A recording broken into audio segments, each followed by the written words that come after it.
ప్రభుత్వ పథకాల మీద ఇచ్చిన హామీల మీద ప్రతిరోజు ప్రతిపక్షాలకి ప్రభుత్వానికి ఫైటింగ్ నడుస్తూనే ఉంది.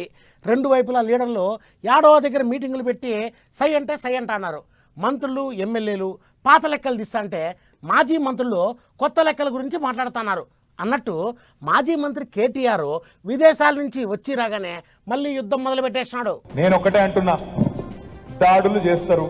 దేంతో చేస్తారు? ఎలక్షన్లలో వాళ్ళు ఇటుకలు ఇసిరేసారు. ఇటుకలేనా రాళ్ళ? ఇటుకలు ఇసిరేసిండ్రు. మనం కూడా కొన్ని రోజులు చూస్తాం, వాళ్ళు ఇటుకతో కొడితే రాళ్లతో కొట్టే రోజులు కూడా తొందరలో ఉన్నాయి. భయపడాల్సిన అవసరం ఏం లేదు.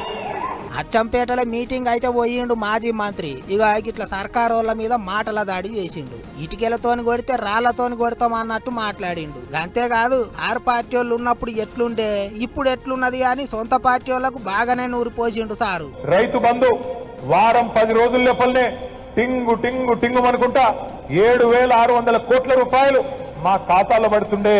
కానీ ఇవాళ ఈ రేవంత్ రెడ్డి వచ్చిన తర్వాత, ఈ ప్రభుత్వం వచ్చిన తర్వాత నీకు పడ్డదా అంటే రైతు బంధు నీకు పడ్డదా అని ఒకళ్ళ ముఖాలు ఒకళ్ళు చూసుకునే పరిస్థితి వచ్చిందన్నా.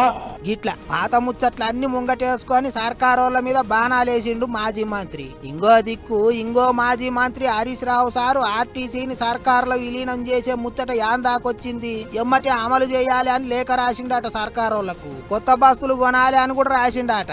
పార్లమెంటు ఎలక్షన్లకు ముందు సర్కారు వాళ్ళను ఇరుకున పెట్టే ఇగురం చేస్తారు ఎగస్ పార్టీ వాళ్ళు. ఇగిదిట్లుంటే కారు పార్టీలకెళ్ళి చెయ్యి పార్టీలకు లీడర్ల జంపింగ్లు గట్టిగానే అవుతున్నాయి. GHMC deputy mayor Mothe Srilatha ఇంటి ఆయనతో కలిసి చెయ్యి పార్టీ కండువాగా అప్పుకున్నది.